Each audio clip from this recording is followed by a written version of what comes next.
para voltar a vencer na Vila. Você sabe por que está nessa thumb, essa frase na thumb? Porque o Santos não vence na Vila desde a vitória por 2-1 sobre o Coritiba, né, no Brasileirão do ano passado. Ou seja, 3 meses sem vencer em casa. Tudo bem que nesse período foram só 4 jogos, né? Se você contar o jogo treino contra o Oeste, 5, mas aí o Santos venceu. Mas estou falando de jogo oficial, né? Foram partidas aí que eu não quero lembrar, foram 2 empates e 2 derrotas, não vou citar quais. Enfim, o que importa é que amanhã a gente volta a jogar na nossa casa e volta a enfrentar um rival que enfrentaremos na Série B também, que é a Ponte Preta. Interessante time da Ponte Preta, time que teve muitas mudanças do ano passado para esse, assim como o Santos, porque a Ponte quase caiu na Série B, né? Escapou nas rodadas finais. E, enfim, vamos falar alguns destaques aí. E, claro, a escalação do Santos provável para essa partida de amanhã, 7h30 na Vila Belmiro. Fechou? Deixa o like no vídeo antes, se inscreve no canal e bora lá. Eu tô até me antecipando, né? Porque são 4h40 da tarde. O Santos ainda vai treinar na Vila Belmiro hoje. Vai treinar às 5 horas. Na Vila Belmiro não, né? CTR Pelé. Vai treinar às 5 horas da tarde, perdão. Ontem, inclusive, era para ser na Vila o treino, mas o professor Carille preferiu não realizar o treino lá por causa das chuvas, né? Tá chovendo bastante aqui em Santos, ontem choveu e hoje também. Então, para preservar o gramado, né? Para não desgastar tanto e preservar ele para a partida de amanhã.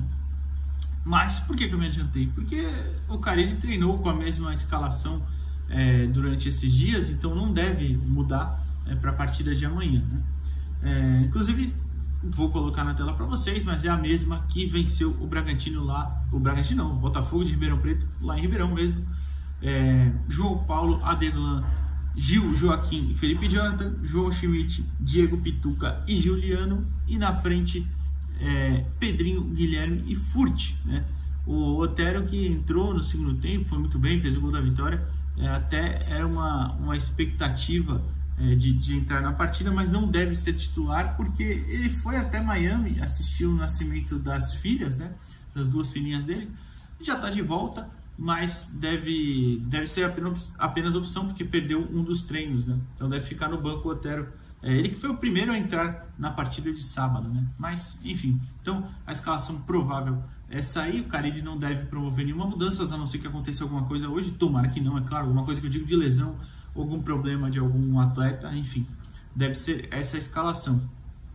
Repito, a estreia, o que eu falei no pós-jogo, a estreia foi interessante contra um adversário chato, um adversário bem organizado, e agora tem essa questão de enfrentar também o outro adversário que é bem chato e que vamos enfrentar de novo, né? Só que agora tem um time reformulado, que é a Ponte Preta. Vou falar rapidinho sobre a Ponte também. A Ponte deve ter o desfalque do Iago Dias, né? O Iago Dias foi titular na última partida, que estreou. A Ponte estreou contra o Mirassol, né? Empatou em 1-1. O Mirassol também empatou com o São Paulo ontem de novo em 1-1. Mas é outro time também que é bem difícil de se enfrentar.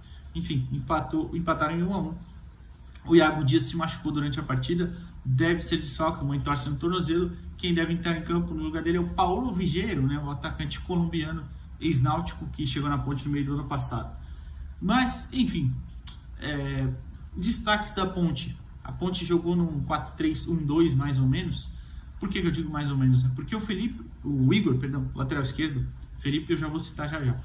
O lateral esquerdo, o Igor, ele avançava muitas vezes, em alguns momentos ele fazia um terceiro atacante, né? Então a Ponte tinha uma trinca de volantes ali, que era o Felipe Amaral, o Felipinho e o Ramon, e o Elvis na frente. O Elvis no meio, aquele meio experiente, já passou pro Oeste, Botafogo, SRB, um monte de time, o Elvis, Goiás, né? Enfim, cara experiente, ele é o armador. Então a Ponte jogou com essa trinca, com o Felipinho, que eu já falei aqui no canal, até no vídeo de boas contratações que poderiam ser para a Série B, né?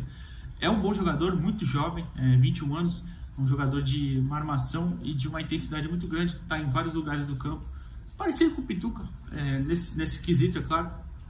Mas enfim, Felipe Amaral pela direita vai ser um desfalque porque não é mais jogador da Ponte. A Ponte vendeu, ele concluiu a venda dele para o América Mineiro ontem, né? Então ele obviamente não vai jogar. É um bom jogador também que não vai ter a Ponte aí. Não sei, não consegui achar, né, em nenhum lugar quem seria o substituto provável dele. Por isso até que eu não coloquei a escalação completa da Ponte. Mas é um desfalque interessante para o Santos, é claro, porque a Ponte perde um meio-campista bem bom mesmo.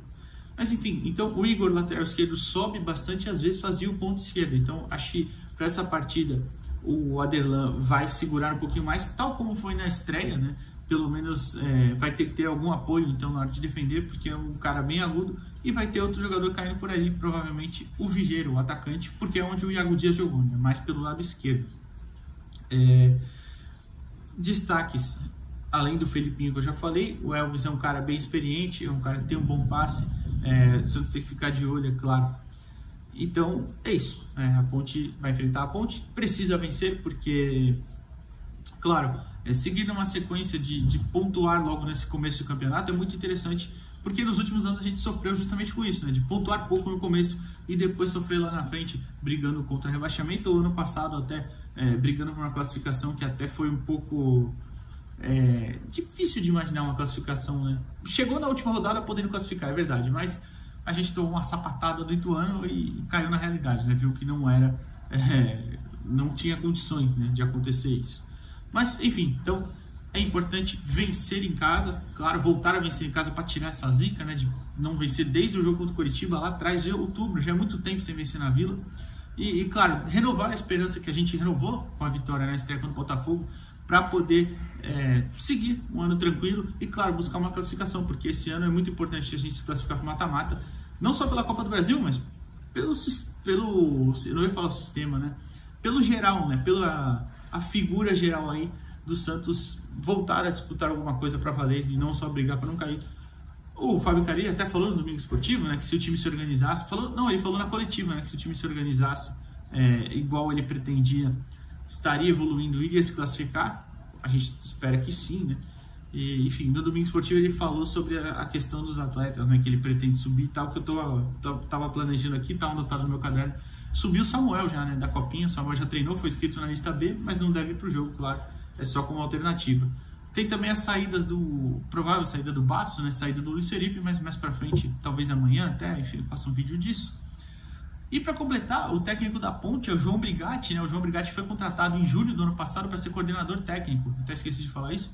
Só que ele assume em outubro, quando o Pintado é demitido, o Pintado que era técnico da Ponte, e ele salva a Ponte do rebaixamento. A Ponte ficou, eu vou até olhar a tabela, só para ter certeza, mas a Ponte ficou assim, bem pouco acima do rebaixamento da Série B. E foi na última rodada, vencendo, se eu não me engano, venceu o CRB. Eu vou olhar aqui, a Ponte terminou 42, em 15º. O primeiro rebaixado foi o Sampaio Corrêa com 39, mas os dois, por exemplo, o Sampaio teve 8 vitórias, a Ponte 9, então enfim, ficou ali, saldo de gols do Sampaio era menos 12, a Ponte menos 11, enfim. Nossa, que ataque horroroso, a Ponte fez só 24 gols ano passado no Brasileirão, meu Deus. Mas enfim, então ele salva a Ponte do rebaixamento. Até na entrevista coletiva ele fala, eu bato palmas para mim mesmo hoje, deixando a humildade de lado, ele cita isso, né? Enfim, então é um técnico que conhece um pouco do elenco, mas como eu falei, tiveram algumas mudanças, ele promoveu algumas mudanças também, então vale ficar de olho, que é um time que a gente vai enfrentar mais de uma vez esse ano, fechou? Comente aqui o que você espera dessa partida, deixa o like no vídeo, se inscreve no canal, até amanhã, valeu!